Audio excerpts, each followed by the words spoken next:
আজি আমি অধ্যায় 2 বহুপদ অনুকলনী 2.2 7 নম্বৰ কুৱেশ্যনৰ পৰা আলোচনা কৰিম। কুৱেশ্যনটো কি কৈছে, তলৰ দিগাত বহুপদবোৰৰ উন্য হুলীয়া আৰু এটাই উন্যবোৰৰ আৰু অহকবোৰৰ মাজত সম্পৰ্ক উত্থাপন কৰা। আমি দিগাত বহুপদ মানে আমাৰ কি, দিগাত বহুপদৰ আৰ্হিটো আমাৰ ax² plus bx plus c। ইয়াত a হৈছে x স্কোৱাৰৰ অহক আৰু b হৈছে xৰ অহক আৰু c হৈছে ধ্ৰুৱক ৰাশি। এক্সৰ অহক কি a আৰু xৰ অহক b আৰু c হৈছে আমাৰ ধ্ৰুৱক ৰাশি। তেনেহ'লে আমি 7 নম্বৰ কুৱেশ্যনটো কেনেদৰে কৰিম, x² প্লাছ 7x প্লাছ 12। ইয়াত আমি প্ৰথমে শূন্যৰ দিগাত বহুপদবোৰৰ শূন্য উলিয়াম। শূন্য মানে ইয়াত xৰ মানবোৰ। ইয়াত x² প্লাছ 7x প্লাছ 12 আছে। এতিয়া কি কৰা হয়, ইয়াত x² অহক কি আছে, একো নাথাকিলে তোমালোকে জানিবা ইয়াত 1 আছে আৰু ধ্ৰুৱক ৰাশি কি আছে আমাৰ c। প্ৰথমে a আৰু c টো এণ্ট্ৰি কৰিবা, মানে a মানে x² অহক 1 আছে আৰু ধ্ৰুৱক ৰাশি 12 আছে, 1 × 12। আৰু আমি এই মধ্যমা পদ xৰ অহক কি 7, এইটো মধ্যমা পদ বুলি কোৱা হয়। এই মধ্যমা পদ আমি বিভাজন কৰিম। বিভাজন কেনেকৈ কৰিম,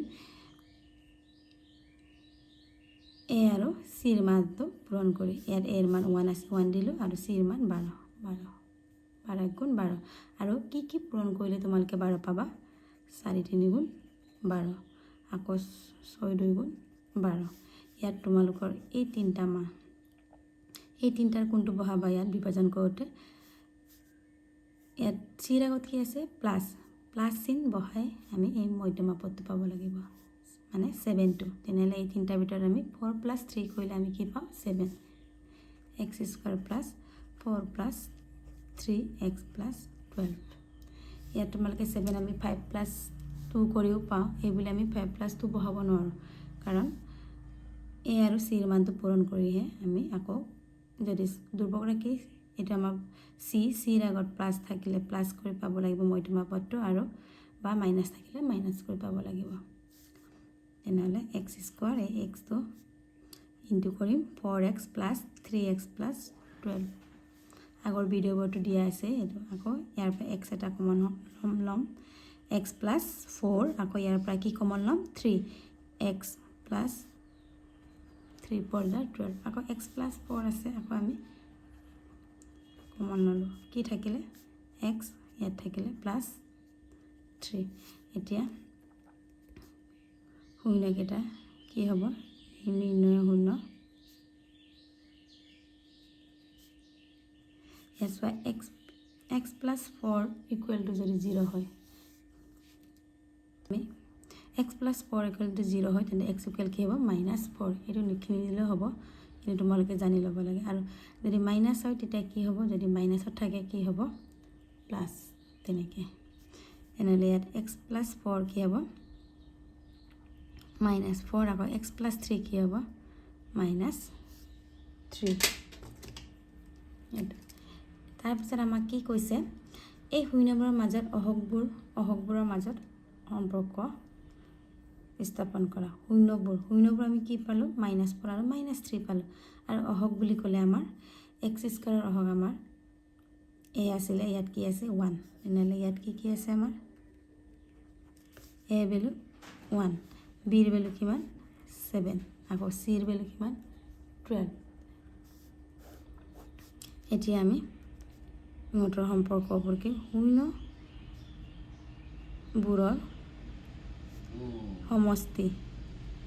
সমষ্টি মানে আমাৰ যোগফল। এতিয়া শূন্য দুটা কোনটো আমাৰ -4 মাইনাছ যোগ, মাইনাছৰ প্লাছে মাইনাছ কিমান হ'ব -4 -3 -7। আকৌ শূন্য দুটাৰ সমষ্টি আমি কি পাওঁ, -b/a আছিলে, -b/a, একে হয়নে নহয়। এতিয়া b ৰ ভেলু কিমান 7, এইটো এবাৰ ফৰ্মুলাটো মই লিখি দিছোঁ, -b ৰ ভেলু কিমান 7, a ৰ ভেলু 1, -7/1 -7। এতিয়া চোৱাচোন এই দুটা সমান হৈছেনে, শূন্যবোৰৰ সমষ্টি যোগ কৰোঁতে আৰু এইটো ফৰ্মুলা আমাৰ মাইনাছ বি বাই এইটো মনত ৰাখিবই লাগিব, এইটো একে হ'ব লাগিব। তাৰপিছত আছে শূন্যবোৰৰ পূৰণফল বা গুণফল, মানে শূন্য দুটা কি পাৰিছিলোঁ আমি -4 পূৰণ কৰিম, মাইনাছে মাইনাছে প্লাছ 4 3 × 12। আকৌ শূন্যবোৰৰ পূৰণফল আমাৰ ফৰ্মুলাটো কি হয় C/A, মনত ৰাখিবা।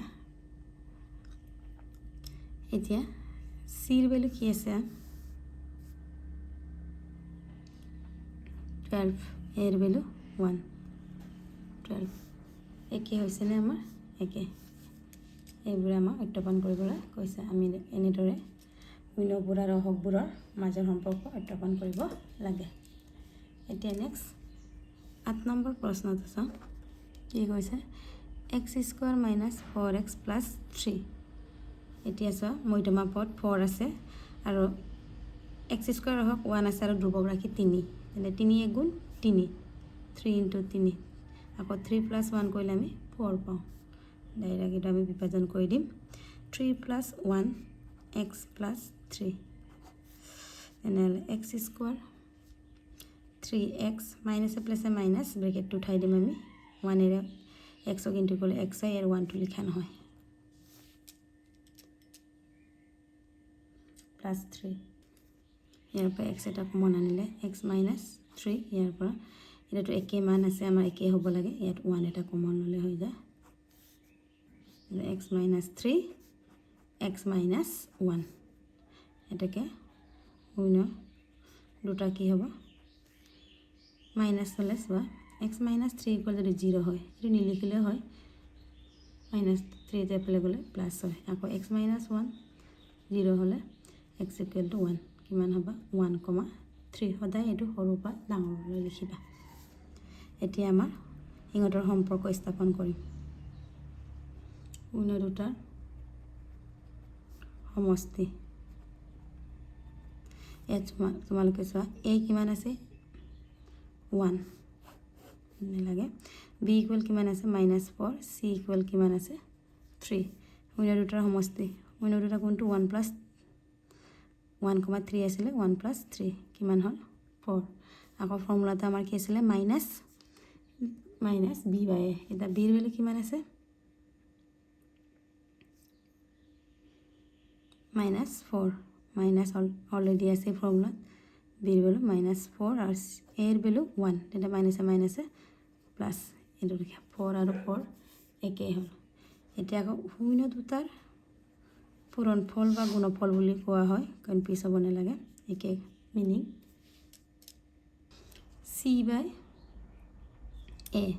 আৰু পূৰণফলটো আমি প্ৰথম পূৰণ কৰি ল'ম, শূন্য দুটা 1 × 3 3, আকৌ সমান হয়নে নহয় চোৱা C/A আছিলে হয়নে, এতিয়া চিৰ ভেলু কিমান আছে 3, আকৌ এৰ ভেলু 1, এতিয়া দেখিছেনে সমান হৈছে, ইয়াৰ ইকুৱেল দি দে, সমান হ'লে আমাৰ এইটো সত্য। এতিয়া নেক্সট প্ৰশ্নটো চোৱা 9 নম্বৰ প্ৰশ্নটো x² - cx - 7। আগৰ ভিডিঅ'বোৰ চালে তোমালোকে 1ৰ পৰা 8লৈ কুৱেশ্যনকেইটা পাবা, কেনেদৰে কৰা হৈছে একে। ইয়াত মই নতুনকৈ সন্নিৱিষ্ট কৰা কুৱেশ্যনবোৰে আলোচনা কৰি আছোঁ, তোমালোকে এইটো বুজি নাপালে আগৰ ভিডিঅ'টোৰ প্লে'লিষ্টত দিয়া আছে, চাই ল'বা। ইয়েছ বা এৰ ভেলু 1, বিৰ ভেলু c আৰু ধ্ৰুৱক ৰাশি আমাৰ 7 আছে, 7 × 1 = 7 আৰু ধ্ৰুৱক ৰাশিৰ আগত কি চিন আছে -7ৰ পৰা 1 গ'লে কি হয় 6, এই মধ্যমা পদটো পাব লাগিব আমাৰ। এতিয়া x² ব্ৰেকেটটো উঠাই দিম, x × 7 7x, minus minus plus 1 × x x - 7, ইয়াৰ পৰা আমি x এটা কমন ল'ম, প্লাছ 1 এটা কমন ল'লে x - 7, এতিয়া আকৌ x - 7টো কমন আনিবা, x + 1 এইটো থাকিলে, এতিয়া শূন্য দুটা কি হ'ব, শূন্য দুটা প্লাছ হ'লে কি হয় মাইনাছ, মাইনাছটো আমি সৰুটো আগত লিখিলে ভাল হয়, আৰু -7 হ'লে +7 হ'ব। তাৰপিছত এতিয়া আমি শূন্য দুটাৰ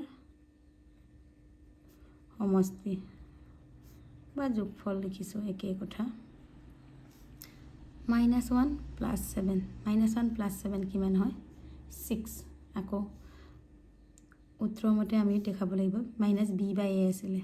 ইয়াত চোৱা a ৰ ভেলু আমাৰ কিমান? 1, b ৰ ভেলু -6 লিখি লৈছোঁ, c ৰ ভেলু আমাৰ -7, এইটো a ৰ ভেলু 1, b ৰ ভেলু -6, c ৰ ভেলু -7। আৰু আমাৰ দ্বিঘাত বহুপদ মতে শূন্য দুটাৰ যোগফল বা সমষ্টি মাইনাছ কি আছিলে? b/a। মাইনাছ চিনটো অলৰেডি আছে। b ৰ ভেলু -6, a ৰ ভেলু 1, মাইনাছে মাইনাছে +6। এই দুটা সমান হ'লে আমাৰ শূন্য দুটা আৰু অহববোৰৰ সত্যাপন সত্য বুলি আমি জানিম। তাৰপিছত আছে আমাৰ শূন্য দুটাৰ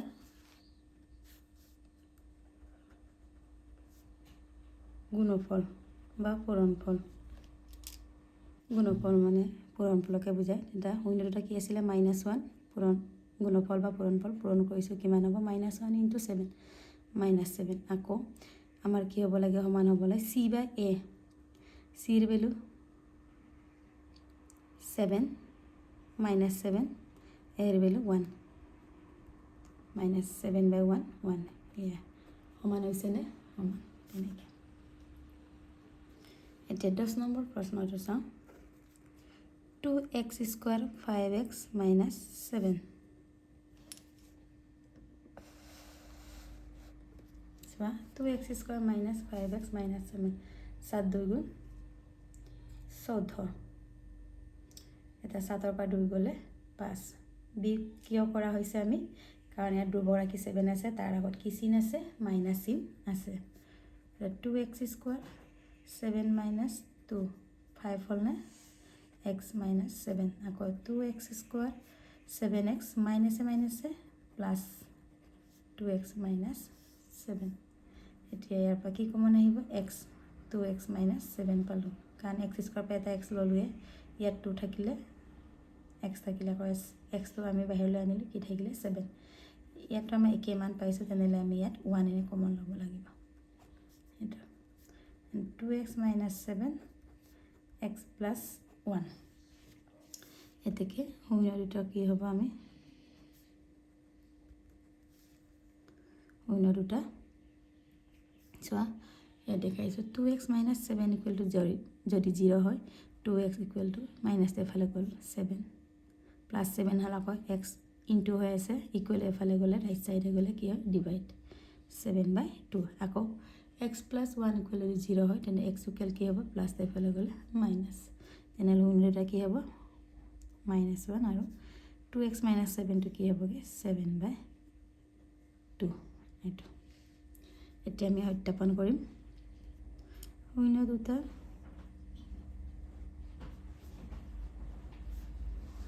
যোগফল -1 + 7/2 কি হ'ব? লসাগু 2, -2 × 2 + 7, মাইনাছটো +7 কিমান হ'ব? 5/2। আকৌ ইয়াত a ৰ ভেলু কিমান আছে? a ৰ ভেলু 2, b ৰ ভেলু -5, c ৰ ভেলু -7। তেনেহ'লে আমাৰ কি আছিলে? b/a আছিলে দ্বিঘাত বহুপদটোৰ শূন্য দুটাৰ সমষ্টি বা যোগফলটো। তেনেহ'লে মাইনাছ, আকৌ b ৰ ভেলু -5 আছে, a ৰ ভেলু 2, তেনেহ'লে মাইনাছে মাইনাছে প্লাছ হ'ল 5/2। এইটো একে হৈছেনে? একে হ'লে আমাৰ এইটো সঁচা বুলি ধৰিব পাৰি। শূন্য দুটা আৰু অহববোৰৰ সমষ্টি। তাৰপিছত আহিব আমাৰ, তাৰপিছত আছে আমাৰ শূন্য দুটাৰ পূৰণফল। আমাৰ শূন্য দুটা কোনটো? -1 ইনটু 7/2 ইনটু কৰিলে কিমান পাইছোঁ মাইনাছ 7/2 1 ইনটু 7/2 7/2 আকৌ আমাৰ উনি দুটাৰ পূৰণফল বা গুণফল কি আছিলে c/a ইয়াৰ চিৰ ভেলু কিমান আছে আমাৰ -7 ইয়াত বাৰু ফৰ্মুলাটো লিখি দিছোঁ চিৰ ভেলু কিমান -7 এৰ ভেলু কিমান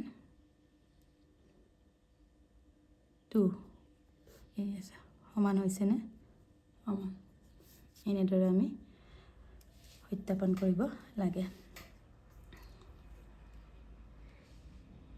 ইয়াৰ পিছত আমাৰ 2 আৰু 3টো মই আগৰ পুৰণা কিতাপৰ লগতে একে অলৰেডি এই দুটাৰ প্ৰশ্ন এনসাৰো মোৰ ভিডিঅ' দিয়া আছে আমি নেক্সট 4 নম্বৰৰ পৰা আকৌ আলোচনা কৰিম তোমালোকে প্লেলিষ্টত গ'লে হৈ যায় ভালকৈ বুজি পাবা